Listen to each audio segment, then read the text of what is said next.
광주매일신문 애독자와 광주매일TV 시청자 여러분 안녕하십니까. 광주매일TV 개국 기념으로 마련한 기획특집 4.13 총선 호남 정치를 말한다 진행을 맡은 김종민 정치부장입니다. 오늘은 4.13 총선에서 담양, 한평, 영광, 장성 지역구에 출마한 더불어민주당 이계호 국회의원님을 초청해 정치 철학과 지역 발전에 대한 소신을 듣는 인터뷰 시간을 마련했습니다.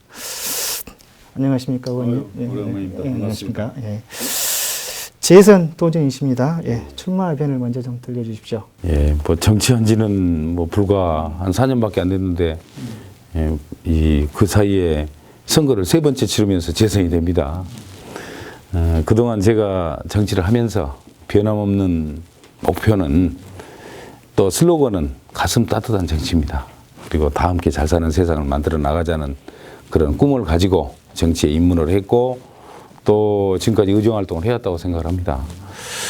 가슴 따뜻한 정치는 어려운 사람들, 그러니까 우리 농어민들, 어르신들, 그리고 장애인들, 뭐 요즘 뭐 다문화 가족도 뭐 농촌의 한 중요한 구성원이 되고 있습니다만은 그분들이 정말 이 대한민국이라는 공동체 속에서 정치의 그 따뜻한 온기를 함께 향유를 하고 또 당당한 대한민국 국민으로서 역할을 다해 나가고 그러한 정책을 입안하고 또 실현을 하고 또 집행을 하는 그런 게 정치 현장에서부터 구현이 돼야 된다. 그게 저희 꿈입니다.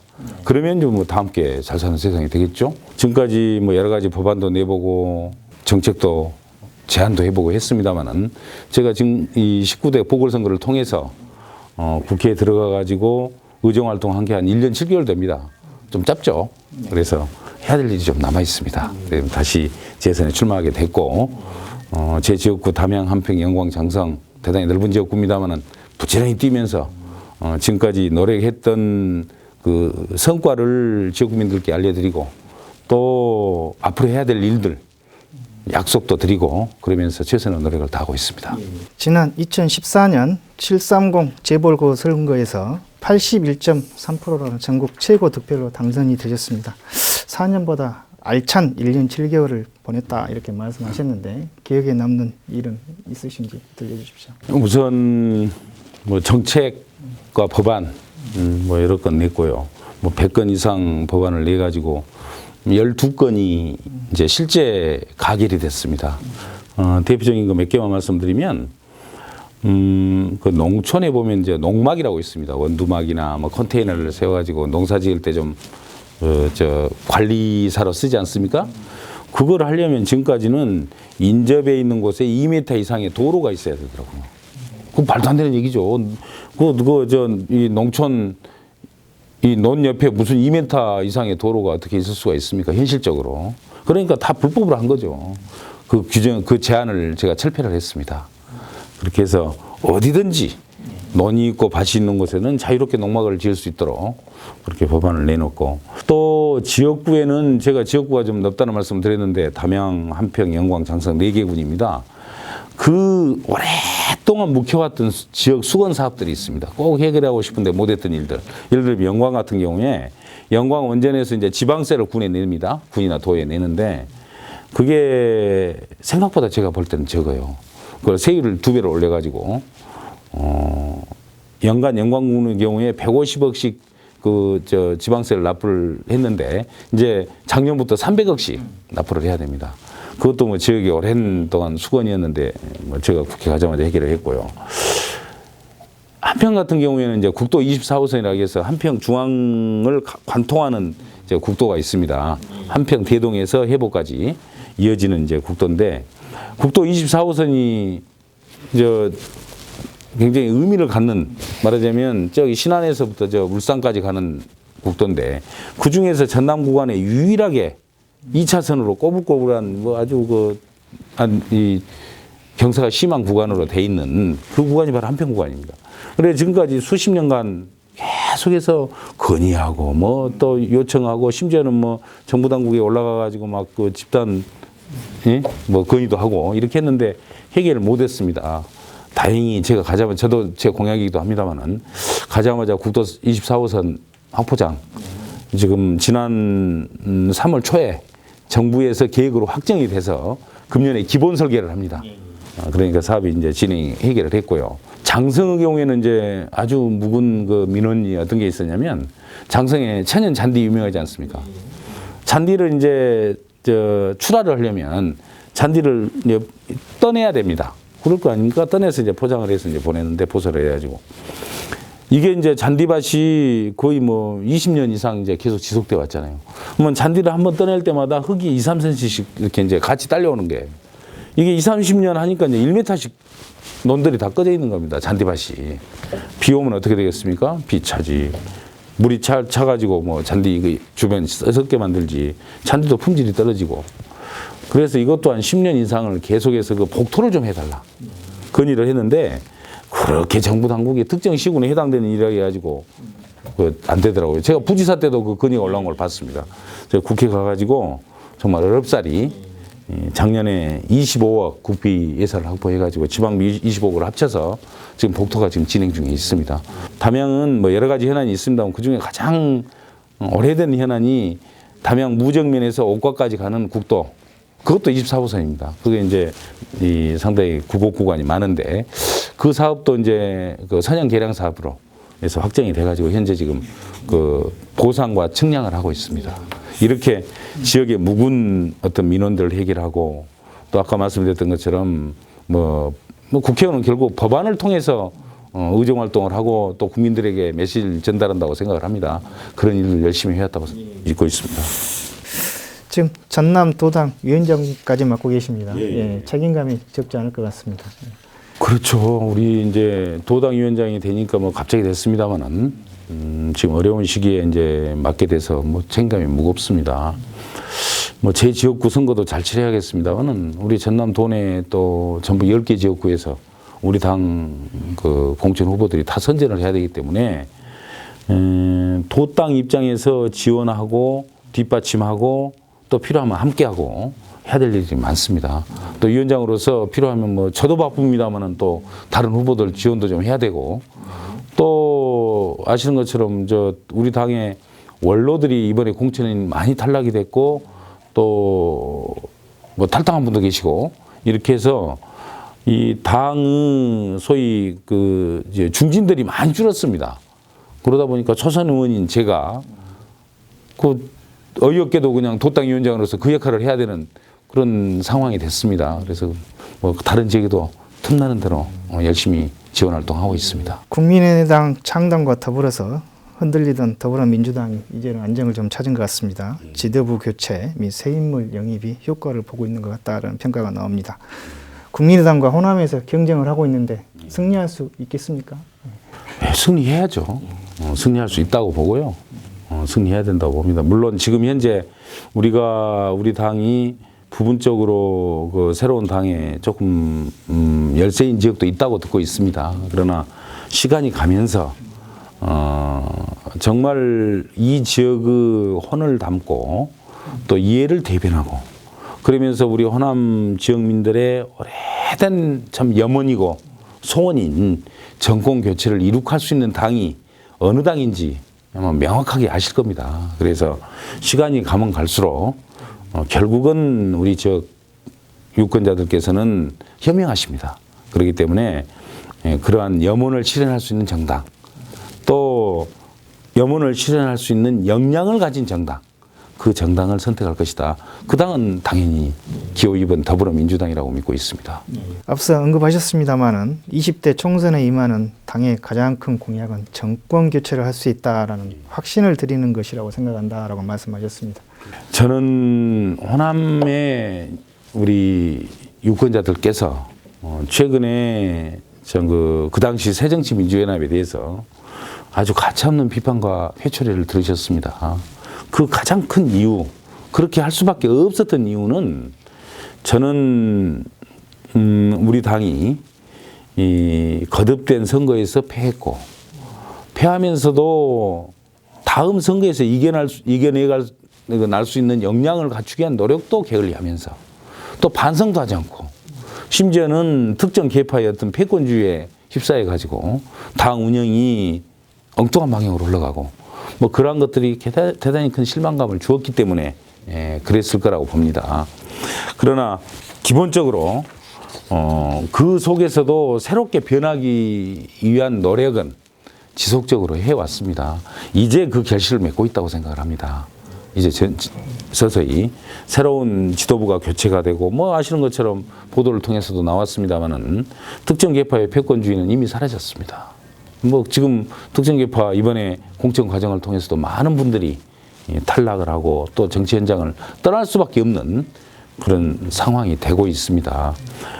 그런 면에서 이 국민들로부터 이 인정을 받고 이 당이 정말 새로운 정권을 만들어낼 수 있는 역량이 있다. 그런 인정을 받는 거. 그게 호남 우리 유권자들에 대한 보답이라고 믿고 있습니다. 저희들은.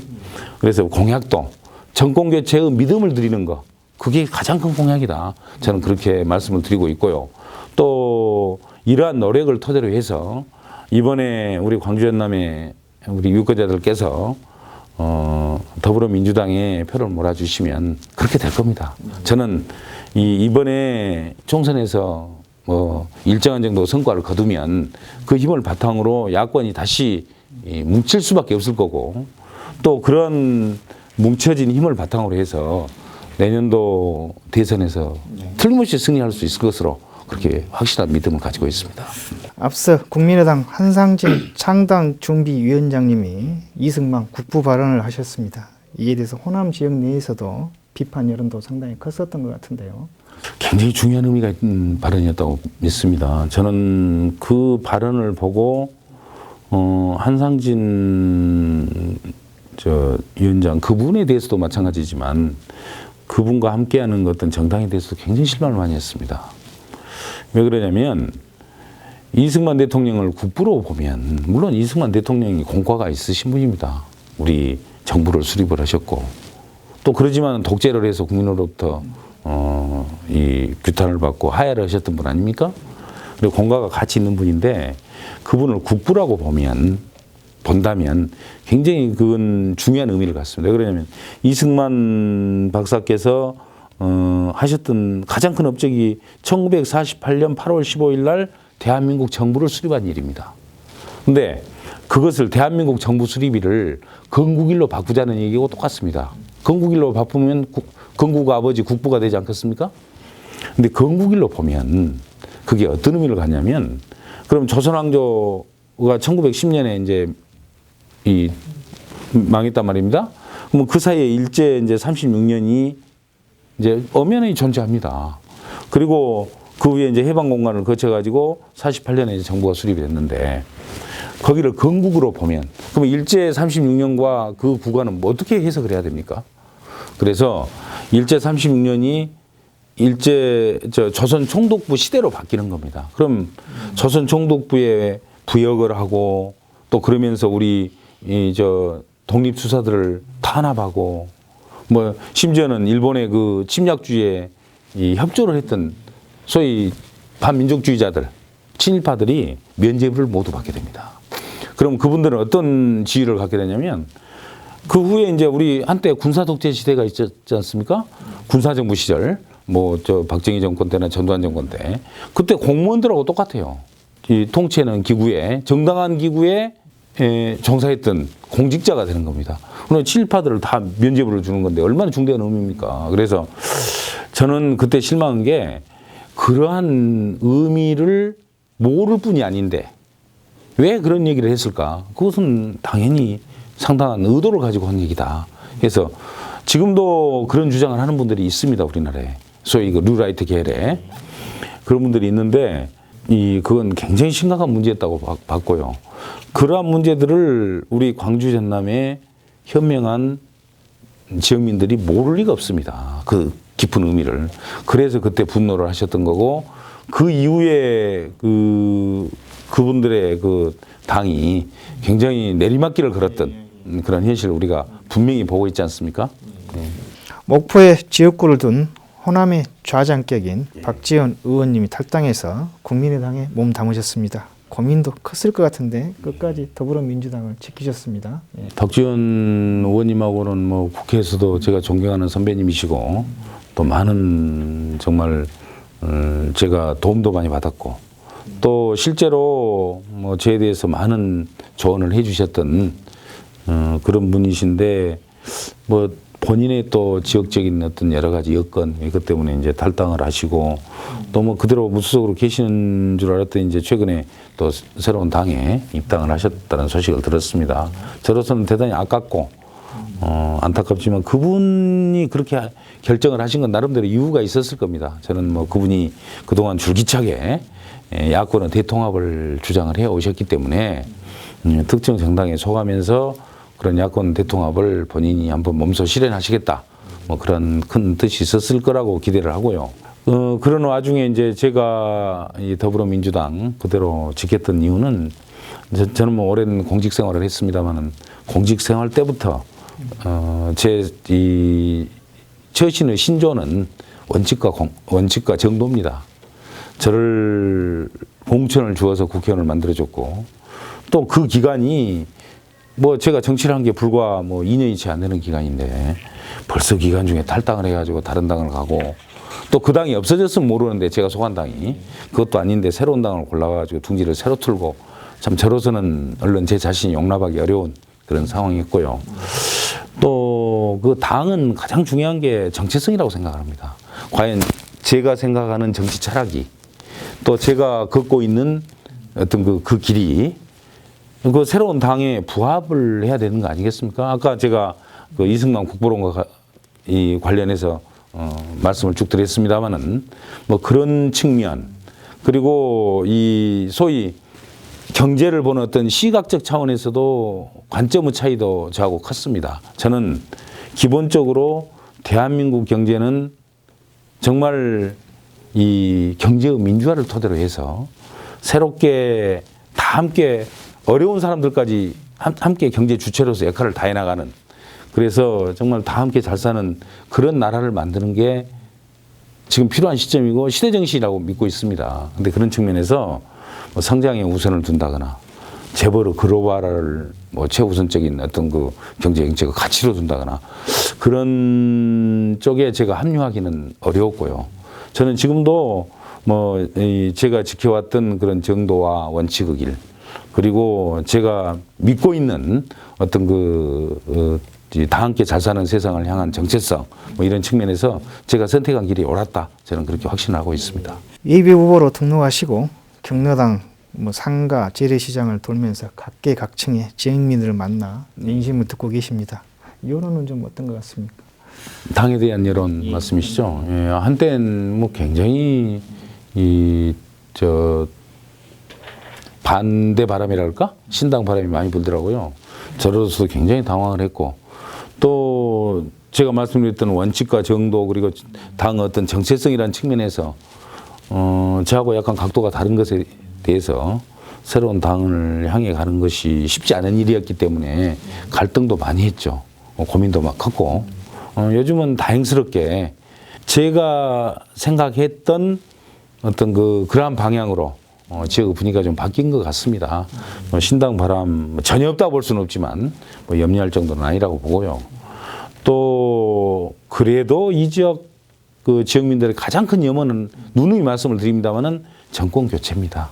정권 교체에 대해서 어느 당이 더 믿음을 주느냐 이제 확실하게 우위가 가려졌다고 봅니다. 그런 측면에서 요즘은 도리어 격려 말씀 많이 해주시고 계시고 또 반드시 서로 똘똘 뭉쳐서 정권 만들어내라 그런 격려도 또 함께 잊지 않고 계셔서 열심히 뭐 힘을 얻어서 뛰고 있습니다. 농촌 선거구 아니겠습니까? 예. 그래서 농촌 문제와 어르신 대책, KTX와 남해안 철도 등 당 차원의 차별화된 지역 발전 공약도 언급하신 적이 있습니다. 예, 그렇습니다. 우선 우리 지역은 뭐 노령화가 촉진돼 가지고 전남은 초고령사회에 이미 65세 이상의 어르신들이 20%를 넘어서는 그런 상황이지 않습니까? 그래서 어르신들에 대한 어떤 공약을 내고 대책을 세워드리는 건 굉장히 중요하고 기묘한 문제라고 봅니다. 그래서 어르신들을 위한 소위 교통권, 건강권, 복지권을 보장하는 그런 이 공약을 현재 우리 전남의 공천자들이 함께 준비를 하고 있고요. 그리고 농민들에 대해서도 마찬가지입니다. 농민들이 좀 경제적 약자가 되어 있습니다. 정말 어려운 환경이죠. 뭐 개방업하고 또 이 여러 가지 뭐 가격 불안정 또 재해로 인한 어떤 그 큰 손실들 뭐 이런 것들이 복합적으로 작용을 하면서 갈수록 농사짓기 어려운 환경이 계속되고 있어서 농산물 최저 가격 보장 또 재해보험 확대 뭐 이런 측면에서 저희들이 공약을 현재 준비를 하고 있고요. 거기에 이제 소위 그 정책자금 금리가 아직까지는 2% 3% 정도 됩니다. 그걸 1%대로 인하하고 뭐 이런 것까지 포함해서 또 여성 농민에 대한 어떤 건강을 보장한달지 뭐 이런 등등의 다양한 지금 농어촌 공약을 준비를 하고 있고요. KTX 문제는 지금 2단계 사업이 현재 저기 고막원역까지만 지금 설계가 되고 있고 그 이후에 이제 무안공항을 경유를 할 것이냐 말 것이냐를 가지고 아직도 정부와 우리 전남도가 간에 합의가 안 되고 있습니다. 하루빨리 결정을 해서 무안공항을 경유해 가지고 목포로까지 이어지는 2단계 사업이 이제 진행이 돼야 된다고 보고요. 철도는 지금 뭐 저 보성 임성간 철도가 금년에도 500억 예산이 세워져 가지고 이제 그나마 좀 본격적으로 추진이 되는 그런 단계까지 왔습니다. 그것도 우리 지역 의원들의 아주 줄기찬 노력 덕분입니다. 그 사업이 이제 하루빨리 종료될 수 있도록 계속 촉진해 나가고요. 한 가지 굉장히 중요한 우리가 빠뜨릴 수 없는 그 철도와 관련해서 사업이 한 가지 있는데 지금 정부 방침이 전국을 U자형으로 만드는 거죠. 외곽을 U자형으로 둘러씌우고 그러니까 이 에임 바이 9이라고 해서 이 횡축을 이 소위 그 9개를 두고 종축 8개를 두는 그런 지금 정부 아주 격자형 철도망 계획을 가지고 있습니다. 거기에서 딱 에로 구간, 소위 그 뻥 뚫린 구간이 하나 있어요. 그게 어디냐면 목포 군산간입니다. 목포에서 군산간이 철도가 없잖아요. 그러다 보니까 전국을 U자형으로 이렇게 만들어내는데 거기가 푹 빠지는 거예요. 말도 안 되는 얘기죠. 이걸 이제 새로운 어떤 그 앞으로 추진해야 될 전라남도의 과제고 우리 당의 중요한 어떤 그 임무다 이렇게 생각을 하고 있습니다. 기득권에 안주해 있는 정치권을 비판하는 목소리가 많습니다. 19대 국회는 역대 최악이었다라는 평가도 나오고 있습니다. 야권의 심장이라고 하죠. 호남에서 정치 현실을 좀 진단해 보신다면 어떻게 보시겠습니까? 정말 우리 김종인 부장님 말씀하신 대로 저는 최근에 야권의 어떤 그 이러한 분열상 또 그러면서도 국민들한테 많은 실망을 안겨드린 점은 저는 이 지역의 국회의원들 개개인의 책임도 크다고 생각합니다. 물론 당의 어떤 지도부가 제 역할을 못한 거, 또 지역의 어떤 그 굉장히 절규 같은 목소리를 귀담아 듣지 못한 점도 있지만 그러나 국회의원 하나하나가 제 역할을 열심히 하면서 지역민들의 목소리를 듣고 또 지역의 어떤 그 여망을 들어서 그걸 갖다 정책화하고 그런 노력을 게으르지 않았다면 저는 또 달랐을 거라고 봅니다. 또 아울러서 이 지역에서 지금 이 호남의 어떤 호남 정치 보고이라는 얘기를 요즘 많이 하지 않습니까? 그건 뭐냐면 기본적으로 김대중 대통령님 이후에 호남을 대표할 정치를 만들어내지 못한 거예요. 그것은 만들어내지 못한 분의 책임이 아니고 되지 못한 사람들의 책임이라고 생각합니다. 그러니까 지역의 정치를 담당하는 정치인들이 정말 힘을 합쳐서 뭐 필요한 사람이 있으면 한 사람을 밀어도 좋고 아니면 자기가 나가도 좋고 해서 그런 지역민들의 정말 앞으로 희망을 줄 수 있는 그러한 인물을 만들어내고 키워내고 그러면서 또 개개인은 지역구 관리 열심히 하고 그렇게 해서 지역민들의 신뢰를 받고 이렇게 했으면 이런 실망을 안겨드리지 않았겠죠. 지금이라도 저는 늦지 않았다고 생각합니다. 이제 19대 국회가 끝나갑니다마는 새로운 20대 국회 때는 당선되는 모든 분들이 그러한 어떤 그 염원을 실현한다는 각오로 노력을 더 해야 되고요. 우리가 안주하지 말고 정말 긴장하면서 치열하게 정치 활동을 하고 노력을 하고 해야만이 이 무너진 호남 정치에 대한 우리 유권자들의 그 신뢰를 복원할 수 있다. 저는 그렇게 믿고 있습니다. 좀 부드러운 얘기로 해보겠습니다. 행정고시로 만 21세 때 공직에 입문하셨고요. 김대중 대통령직 인수위 행정관, 전남도에서 행정부지사님, 그다음에 기획실장님을 역임하셨고 여수 목포 부시장님도 지내셨습니다. 그때 당시 좀 해고해 주시면 어떻겠습니까? 예, 저는 뭐 방금 말씀하신 대로 비교적 빠른 나이에 일찍 공직에 입문을 해서 전남도청에서 계장으로 출발을 해서 사무관으로 20대 초반에 이제 군대 갔다 와서 공직 생활을 하기 시작해가지고 정말 31년을 공직에 몸담았습니다. 저는 지금도 가끔 제 자신이 공무원인 것처럼 착각할 때가 있습니다.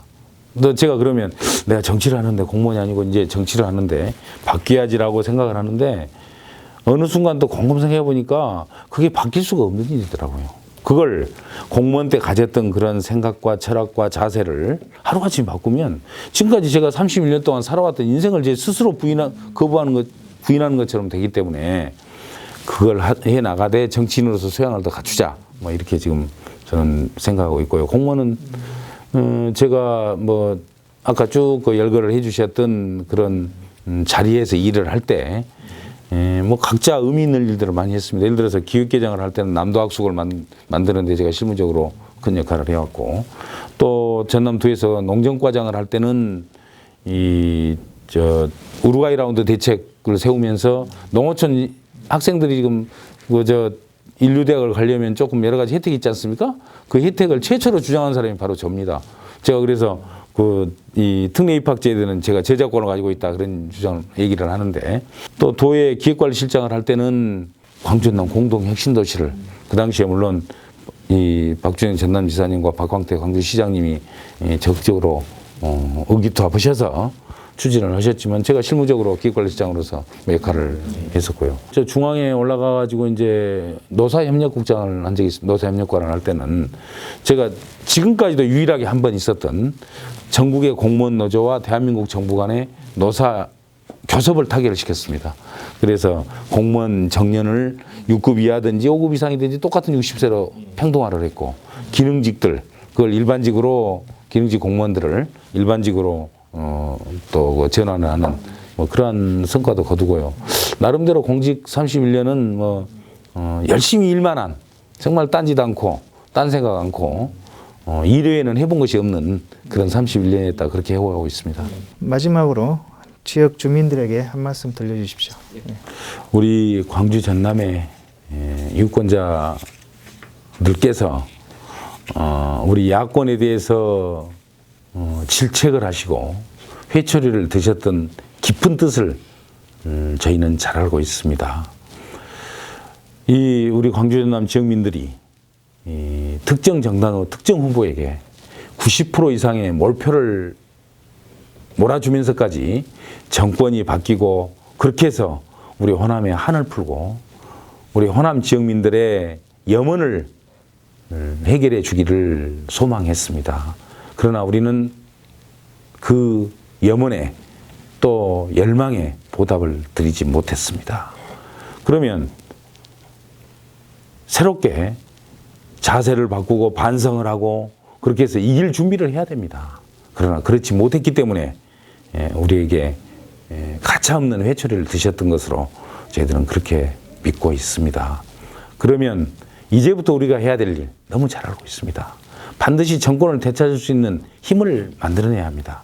힘을 만들어내는 길은 야권이 하나로 똘똘 뭉치고 그 뭉쳐진 힘을 바탕으로 전 국민들의 지지를 끌어내고 그렇게 해야만이 새로운 정권을 만들어내고 우리 호남인의 한을 풀 수 있다고 믿고 있습니다. 그러한 정권을 만들어낼 수 있는 희망을 우리 지역민들이 가질 수 있도록 해야 됩니다. 그런 희망을 안겨드릴 수 있는 정당 어디겠습니까? 60년을 지켜온 정통 야당 더불어민주당입니다. 김대중 대통령님의 그 호남의 정신을 담아서 사진을 당사에 걸어놓을 수 있는 당, 당연히 더불어민주당입니다. 이번 기회에 더불어민주당에 지지를 보내주십시오. 아낌없는 그런 지지를 보내주시면 틀림없이 힘을 모으고 그리고 승리를 해서 2017년 새로운 정권 반드시 찾아내겠습니다. 그렇게 해서 우리 아들, 딸들이, 우리 호남 출신 아들, 딸들이 전국 어디에서든지 떳떳하게 호남인으로서 긍지를 가지고 뜻을 펼쳐나갈 수 있는 그러한 세상 반드시 만들어내겠습니다. 아낌없는 지지와 그리고 격려 부탁 올립니다. 감사합니다. 이상으로 이계호 국회의원님으로부터 정치 철학과 지역 발전에 대한 청사진을 들어봤습니다. 광주매일신문과 광주매일TV는 유권자들의 올바른 선택을 위해 4.13 총선 출마자를 대상으로 인터뷰를 이어갈 예정입니다. 앞으로도 많은 관심과 성원을 부탁드립니다.